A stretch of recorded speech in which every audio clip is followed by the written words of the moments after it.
I spent nearly $3,000 organizing a birthday party for my nephew, but my daughter wasn't invited. It wasn't a system glitch. It wasn't a mistake. It was intentional. Everyone received an invitation, except Mary. She had spent 3 straight weeks, folding every napkin, choosing each piece of candy, and designing every welcome sign. And yet, the very child who helped create the party was deliberately erased from it. The reason? Because she uses a wheelchair and might kill the vibe for the other kids. Yes. That's exactly how my sister explained it. Casually. As if Mary weren't even a real person. In the first week of planning, Mary was beyond excited. She's 13, with a natural knack for organization and an artistic eye she inherited from my late mother, a former event decorator from New Jersey. Every afternoon after school, Mary would sit at the dining table with her laptop open, Canva glowing with cute little designs she carefully tweaked. Some nights she stayed up past 10 o'clock just to find dinosaur-pitted ribbons that matched the party theme. I remember one Saturday morning, I had just brewed my coffee when Mary rolled out of her room, grinning ear to ear.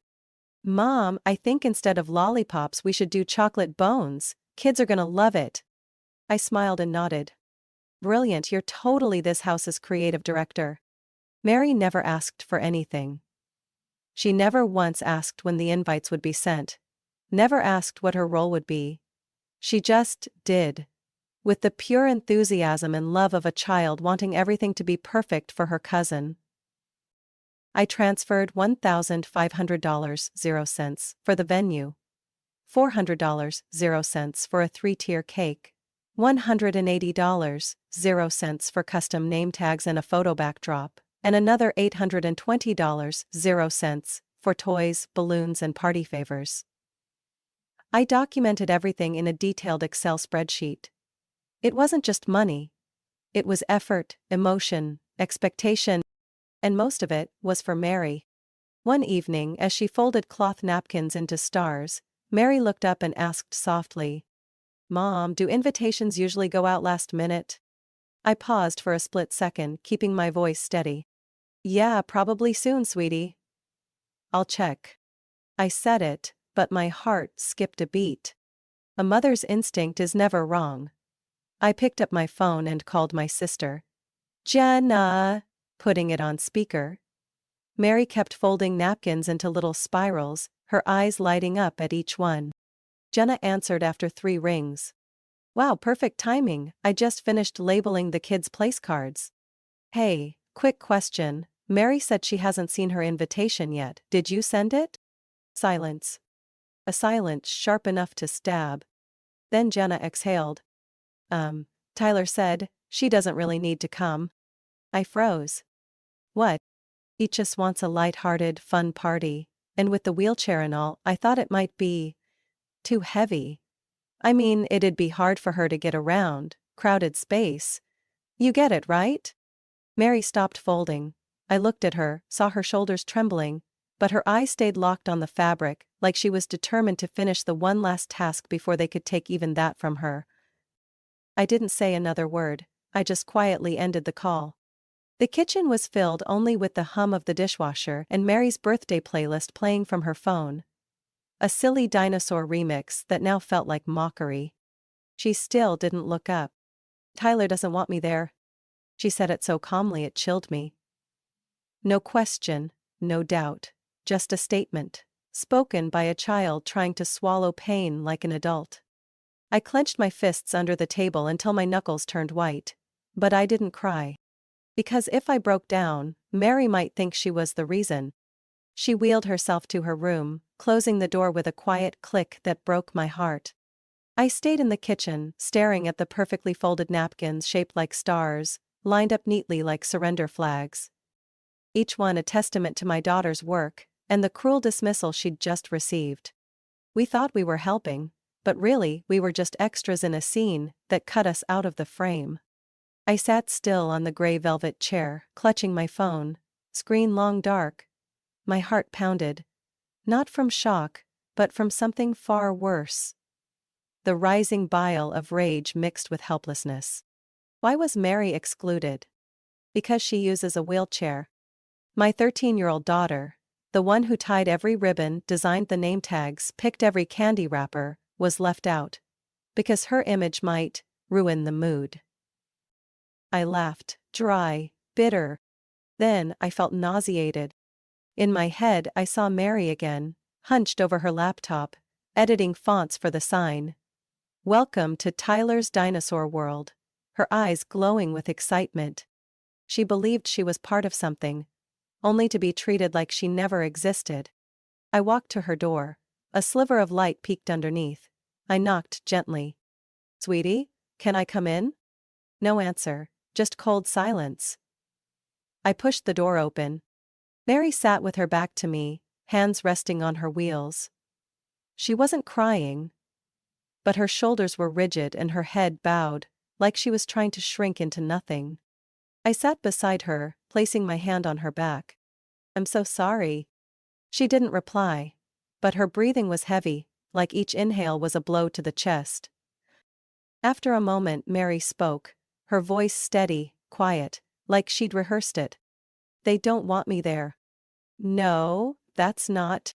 It is. Tyler said it. Aunt Jenna agreed. You don't have to dress it up. I was silent. No words could fix this. Mary turned to face me, her gaze was colder and deeper than I'd ever seen. I thought, at worst, they just forgot. But they didn't. I was chosen to be left out. No one has the right. They already did it, Mom. I wanted to hug her, but I knew, right now, space meant more than arms. She wheeled toward the table, picked up the box of ribbons and bows she'd used to decorate the gift bags, placed it down, gently. But that clack said it all. I'm done. I watched her throat, burning. Not because she was angry, but because I'd never seen her this defeated. Mary, the same child who giggled when picked as sound coordinator for the school fair, who hugged me tight after getting an A in art, now sat there, isolated, like a puzzle piece forced out of the picture. That night I couldn't sleep. I lay awake beside the glowing spreadsheet of party expenses, looking at the endless numbers, felt like getting slapped by every dollar I'd spent. I had paid for my child's heartbreak. I hired a magician, ordered a buffet and bought party favors, only to receive a blank invitation for Mary. I should have asked sooner. I should have noticed how Jenna always dodged the topic whenever I mentioned Mary in the family group chat.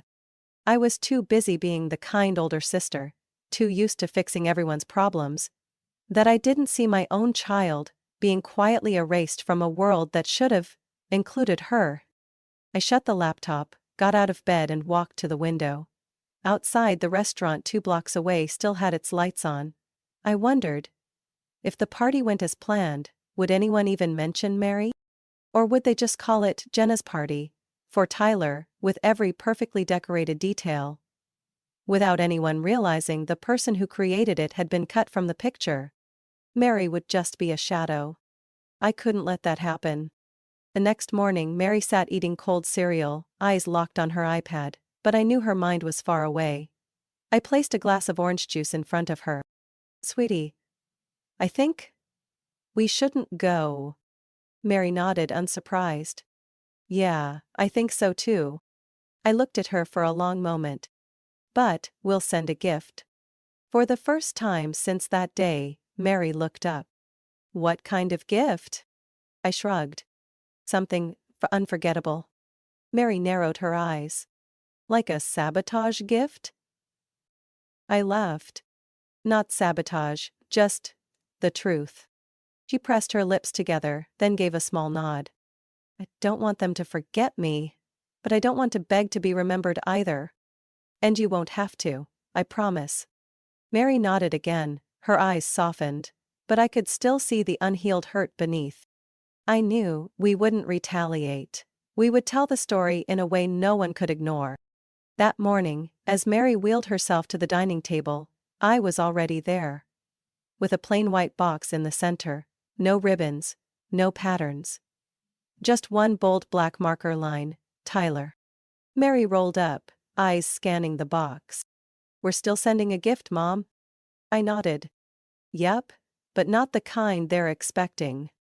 She raised an eyebrow, tilting her head like she was trying to read me. Does it explode? I laughed.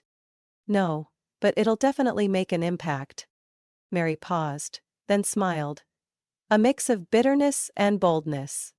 As long as I'm not the only one who remembers that day. I looked at my daughter, 13 years old, with a heart that had just been stomped on. And I knew. This time, we wouldn't stay silent. That afternoon, I took Mary to a small electronics store a few blocks away. She wheeled through the aisles, her fingers trailing across screens like she was looking for something familiar. Which tablet has the best camera? She asked the sales clerk. Voice firm. He blinked, then replied quickly. This one. It records in HD, clear audio, strong battery. We bought it. Paid with a card. No hesitation. Because this time, the truth would be the most powerful gift of all. Back home, Mary set up the tablet on a tripod in the living room. I sat across from her, watching as she tested lighting and adjusted the angle. When everything was ready, Mary took a deep breath and looked straight into the lens. No script, no rehearsal. Just my daughter speaking with a calm that chilled the air. Hi, I'm Mary. I helped prepare a lot for Tyler's upcoming birthday party. I chose the candy colors, designed the signs, tied each ribbon on the gift bags. I was really excited to go, until I found out I wasn't invited. Why? Because I use a wheelchair. I held my breath.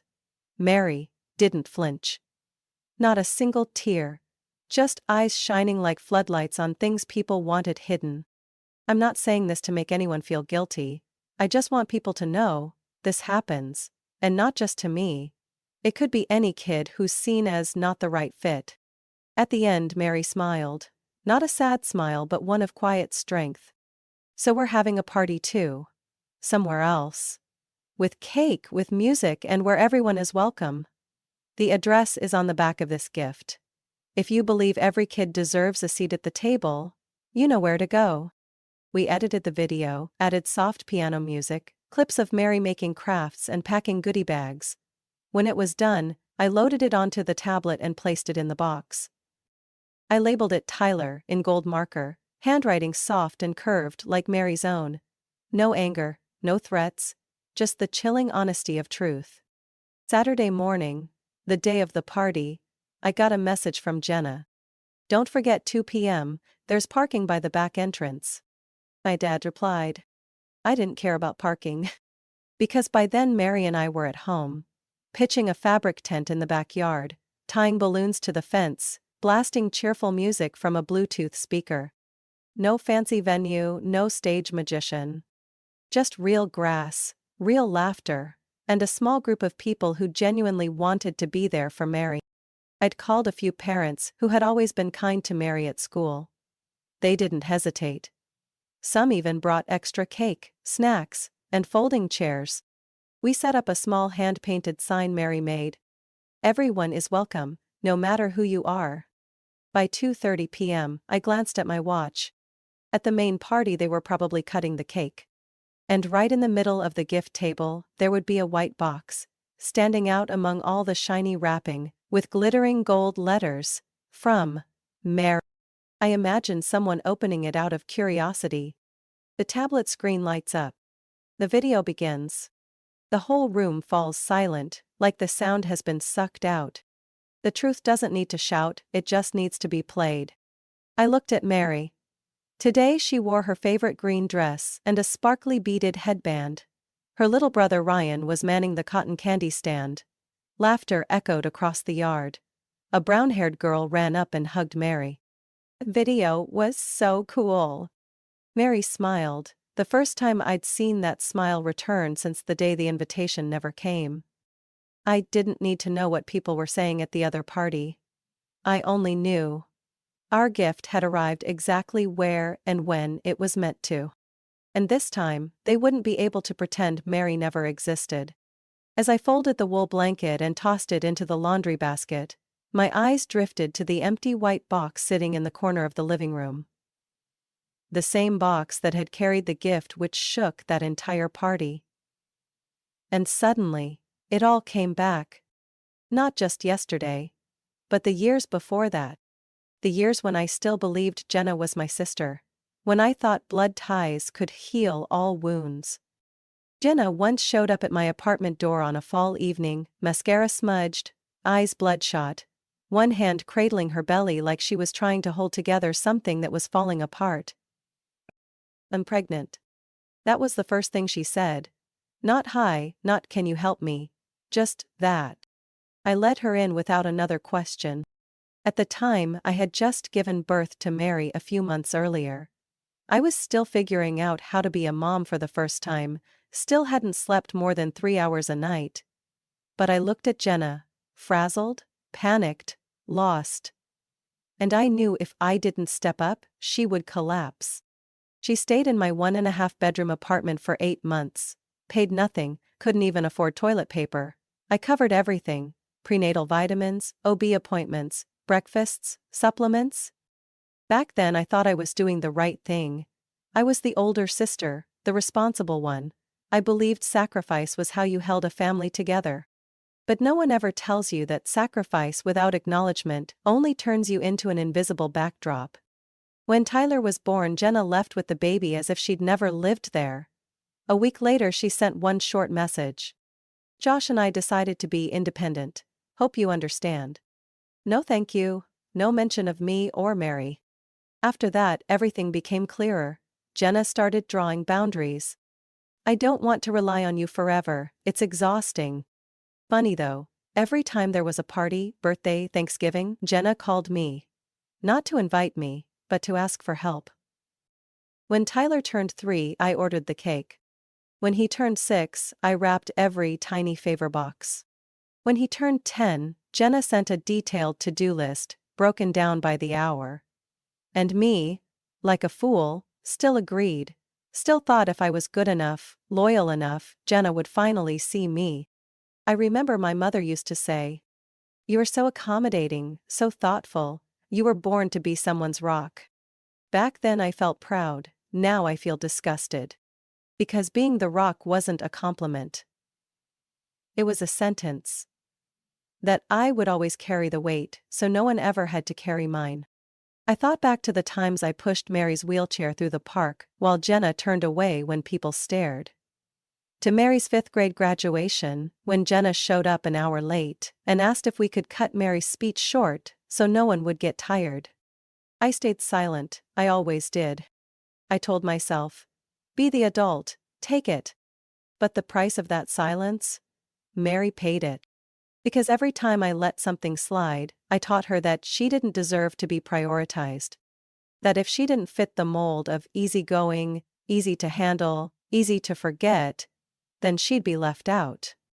The afternoon after the party, or more accurately, after 2 simultaneous parties, I sat taking down sagging balloons, while Mary quietly packed leftover cake.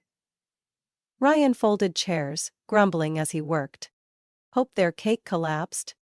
I didn't scold him. I wasn't going to suppress real feelings anymore.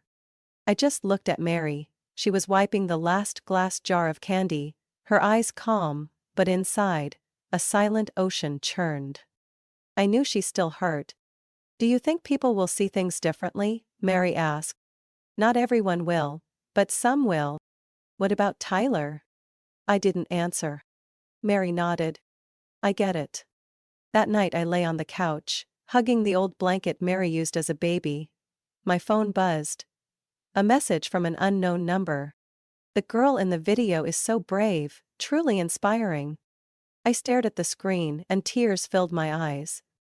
Not because of the compliment, but because someone had seen Mary. Not the wheelchair, not Jenna's niece, not the difficult kid. Just her. And I knew I couldn't go back to being the burden bearer. Because if I didn't stand up, who would teach Mary that she had the right to exist, without asking permission? I sat in front of my laptop, staring at the spreadsheet I'd carefully built over 3 weeks. Each expense was a promise that I was helping create a beautiful memory for the family. But now, it looked like a list of accusations. I had spent nearly $3,000 helping throw a party that excluded my child. And I swore not a single cent of that would go to waste. I opened my email and typed the first lines. Hello, due to a last-minute change, we'll need to adjust the party location. We would appreciate your help in coordinating the new site. The first person I messaged was Nick, the guy in charge of the cotton candy booth and instant photo setup. He had done Mary's birthday party last year and left a great impression. No problem at all, he replied. Just send me the new address. Next was Steph, the magic show coordinator. Oh, it's for Mary? That's awesome. Let me call Chris, the magician. He'll love this. In just one morning, I managed to gather nearly all the items I had booked. The photo booth, candies, the balloon stand, even the kids' ukulele band. Everything was redirected to my backyard. That afternoon I called a few parents I truly trusted. Not many, just those who had once looked at Mary with real concern, not just polite pity. I told them the truth, no dramatization, no sugarcoating. Silence. Then one voice, trembling.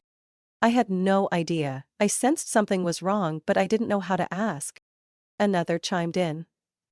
Mary deserves a day that's hers. I'll bring those brownies she loves. And just like that, we got started. The morning of the party, I woke up at 5 a.m., hauling bags of supplies out to the yard. Mary wheeled behind me, hugging the same planning notebook she had used to prep Tyler's party, now being recycled for her own. I think we should hang the welcome sign on the apple tree. Everyone will see it right away. I nodded. Good idea. What about the lights? Wrap 'em around the fence, it'll look like a stage. Ryan, Mary's younger brother, dragged a wooden wagon filled with balloons of every color, shouting as he tied them. Mary's the VIP today, no gift, no entry. Mary burst out laughing, though her eyes shimmered with emotion. By late morning the first guests began arriving. 2 of Mary's classmates came carrying a box of cookies and a hand-drawn card that read, "Thank you for saying what we were too scared to." Then a group of parents showed up, some with chairs, others with food. A tall, thin man approached me and set down a box of juice. "I'm Ellie's dad," she cried after watching the video. Said Mary is a hero. Honestly, I think she's right. I gently squeezed his hand, too moved to speak. By around 2 p.m. our backyard was full. Kids ran around everywhere, ukulele music floated from the garden corner. Magician Chris was performing card tricks and coin illusions. Mary sat at the center table in an emerald green dress, her hair tied high, wearing a sparkling yellow headband. She looked like a true queen. No one mentioned the wheelchair. No one asked, how does she get around? Only voices saying things like, "Mary, did you paint this sign? It's beautiful. You tie bows better than I do. How did you pick the perfect playlist?" I stood from a distance, clutching a cold lemonade. The feeling inside me was strange. Not quite joy, not quite anger anymore. It was relief. For the first time in a long time, Mary was truly seen. I didn't care what was happening across town at Jenna's party. But I knew. In the center of that gift table sat a white box. And inside it was a truth no one could ignore. And I also knew, with every passing minute, everyone over there was being forced to look inward. We didn't have to go there to get revenge. Because the truth knows how to walk into a room. On time, in the right way. With the weight it deserves. Toward the end of our party, Mary looked at me, her cheeks flushed with excitement. "This feels like a dream." I smiled. "It's real. And I get to be part of it." "You're not just part of it. You're the reason they're all here." Mary hesitated. "I think this is the first birthday where I didn't feel like I had to pretend." My throat tightened. I bent down and hugged her tightly. From across the yard, Ryan shouted, "Gift time, if you're not here, you miss your turn." Laughter erupted, glasses clinked, the scent of apple pie drifted on the breeze. It was a simple party. But for us, it was magic. Because for the first time, Mary wasn't left outside the frame. I couldn't picture exactly what was happening across town, at the party I had helped build with sweat, time and nearly $3,000, but one thing I knew for sure.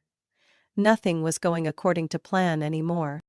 At 2:45 p.m., just as I was helping Mary adjust the ribbon in her hair, my phone buzzed.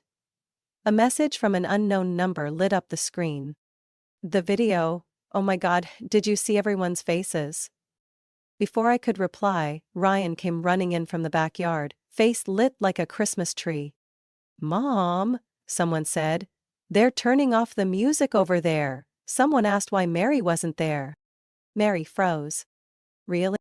Really? Someone even filmed it?" "Uncle Danny said his brother is over there. Everyone's gathered around the gift table." I grabbed my phone and opened our school parents' Facebook group, where a few familiar names were still posting updates from the main party. And then, I saw it. A short clip, not the clearest, but enough to make out the white box sitting right in the center of the gift table. A little girl with curly hair and an orange bow pointed to it. "This one's the prettiest, open it." Someone lifted the lid. For a second the whole room seemed to hold its breath. The tablet screen lit up. The video autoplayed. Soft piano music began, and the first image appeared. Mary, sitting at her desk, soft lighting casting across her calm face and steady gaze. "Hi, I'm Mary. I helped prepare a lot for this birthday party. I picked the candy, tied the bows, folded the napkins, and helped design the welcome sign. I was excited to go." A pause. "But I wasn't invited, because I use a wheelchair." Whispers began to rise. One mom in the clip raised her hand to cover her mouth. A young boy exclaimed, "What?" Mary continued, her voice steady but her eyes cutting through the crowd like light.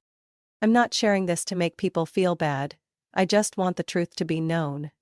Because if it happened to me, then it's probably happened to other kids, the ones who don't fit the mold." Then she smiled. Not with bitterness. Just a simple, direct invitation.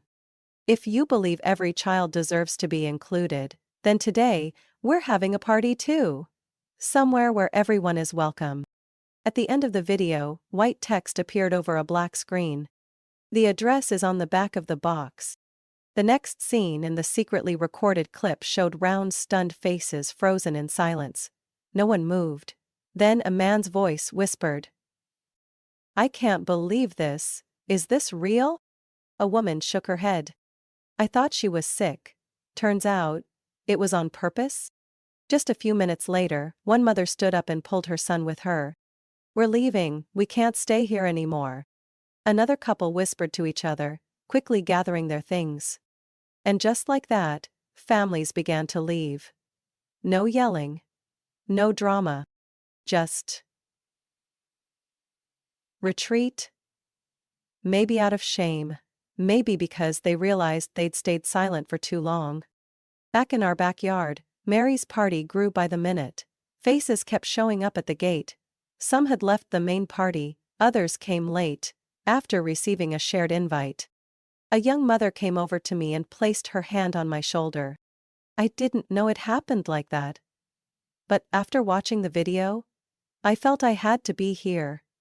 For Mary. And for my daughter too. Her little girl ran up to Mary, sat beside her wheelchair and held out a small pouch. "Do you like bracelets? I made this for you." Mary took it, beaming. For the first time in days that smile was free, no longer strained by hesitation. I received 2 more messages from unsaved numbers. One said, "That video was the gentlest punch I've ever felt. And I haven't been able to sleep since." The other read, "I stayed quiet before when I saw something wrong. Thank you for speaking up for so many of us." I looked up at Mary, laughing with a new friend, her hair dancing in the breeze, face glowing. And I knew that video wasn't just for a party. It was for everyone who'd ever been ignored, cut out of the group photo, left off the list. This time, they were the ones walking out. And the truth had moved people to rise. The next morning, just as I finished brewing my first cup of coffee, my phone lit up with over 30 unread notifications, texts, missed calls. Even emails with subject lines in all caps. We need to talk about yesterday. I didn't even need to open them. I knew who they were from. Jenna. And I didn't need to guess what they said. I'd played this game long enough to know exactly how my sister reacts when the truth slips out of her control. As I was washing my mug, my mom called, for the first time in 2 months. Did you really have to make such a scene? I didn't answer. I mean, it was Tyler's birthday, we could have settled this privately. I cut her off, voice steady and cold. Mom, family isn't an excuse for cruelty disguised as privacy. Mary was excluded. Publicly. I just told the truth. She sighed on the other end. I hate being in the middle. You're not in the middle, you stayed silent. I hung up before she could say anything else. That afternoon, Jenna started performing. Her first Facebook post was titled, "The Untold Story, When Kindness is Twisted into a Publicity Stunt." She rambled about an unfortunate misunderstanding, a sister who overreacted, and a child more influenced by her mother than her reality. The comments were mixed, some supported her, some clearly uncomfortable. But then, the silence broke. A fellow mom and friend commented bluntly, "I was there, I saw the video, and I know exactly who's twisting the truth." Another stranger shared Mary's clip with the caption, "She helped plan the whole party, then got excluded because of her wheelchair." The post spread like wildfire, over 4,000 shares in a few hours. Comments poured in, outraged, empathetic, heartbroken. "This is ableism, soft-spoken but no less brutal. I'm disabled and this happened to me too." She's only 13, but handled it more gracefully than most adults. Jenna fired back again. This time, she changed tactics, not just attacking me, but manipulating the truth. She posted a vague status. "Some things are edited. Some kids are coached to say what adults want them to." I just sighed. That's always been Jenna's way. When she can't control the situation, she controls the story. 2 days later, Mary went back to school. When I picked her up, her face looked tense. "What happened?" "Tyler told people you made the video, that I was invited, but you hacked the email and deleted the invite." I looked at Mary. She didn't cry. But the exhaustion in her eyes was unmistakable. The kind that comes from fighting too long while the one who hurt you just keeps going. "Do you believe that?" "No. But it still hurts." I squeezed Mary's hand. "Some people can't stand to look in the mirror, and when that mirror is a video playing in front of 50 people, they'll do anything to blind others." Mary pressed her lips together. "I just don't get why people believe Jenna so easily." I gave a small, sad smile. "Because Jenna's a great actress, but you? You have the courage to be real." That evening, another parent sent me a screenshot from a private Facebook group. "Are we teaching our kids to hurt others just because they're different?" The post didn't mention names, but everyone knew it was about Mary. Underneath were hundreds of comments. "This reminds us, silence in the face of injustice is complicity. I once looked away when a kid in a wheelchair was being left out. After this I feel ashamed." Another wrote, "I'm a teacher. I'm going to show this video in class so my students learn that being different is never a reason to be excluded." I read every word, heart swelling with a feeling I couldn't name. It wasn't victory. It was a wound starting to heal. Thanks to the light. 3 days later, Jenna texted, "This has gone too far, we should have talked privately." I replied once, briefly. "It didn't go too far, your silence did." I didn't respond again. Because for the first time in years, I didn't owe an explanation to someone who never wanted to understand. One Friday afternoon, as I was cleaning the kitchen, Mary wheeled in holding a silver envelope with a sparkling star on it. She handed it to me, her face unreadable. Not quite excited, not suspicious either. Just cautious. Like she'd learned every invitation deserves a second look. I opened it.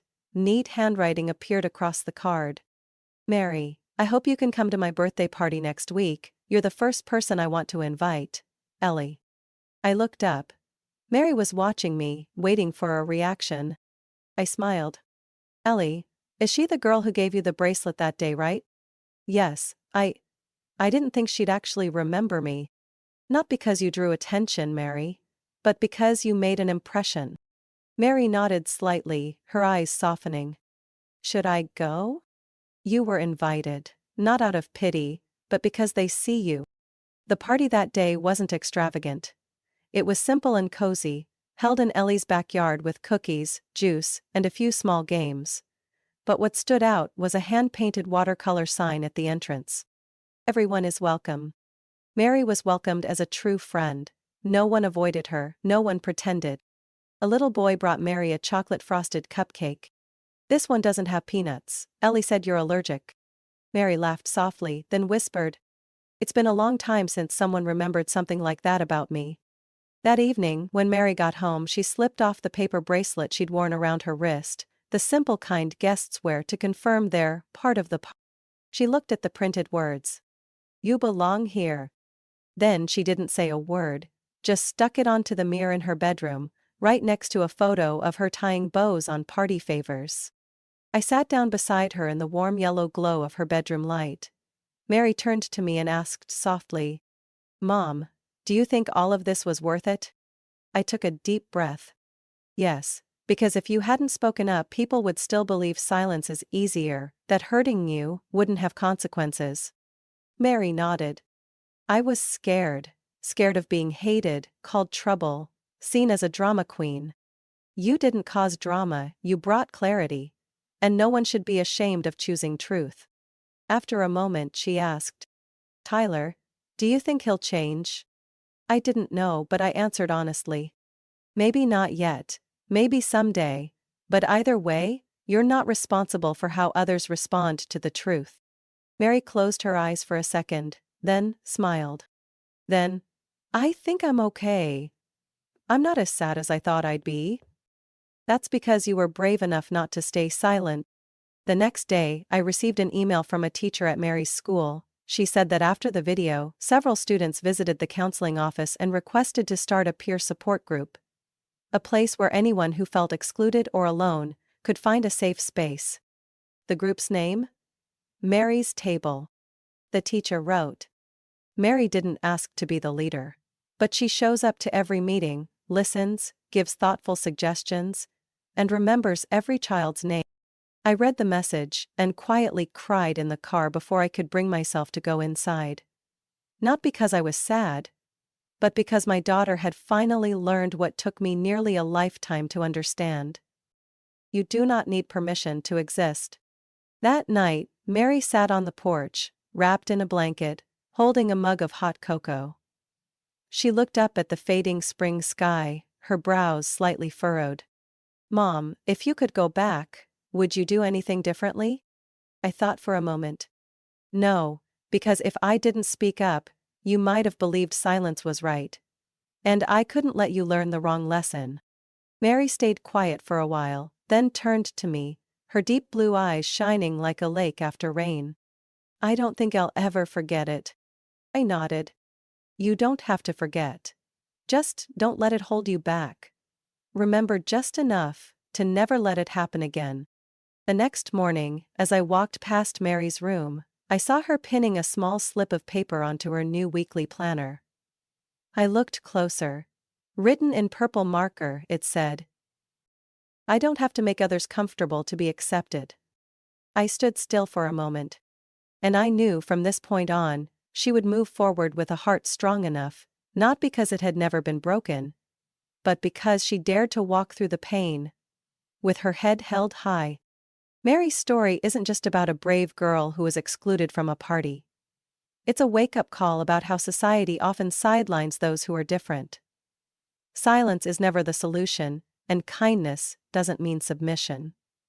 When Mary spoke her truth, she didn't just reclaim her voice, she made space for every child who's ever been overlooked to be seen. Sometimes the smallest acts, a video, a sentence, an invitation, can shift how we treat one another. What do you think about Mary's story? What would you do if your child were in her shoes? Share your thoughts in the comments, and don't forget to follow the channel for more powerful stories about family and the lessons they teach us.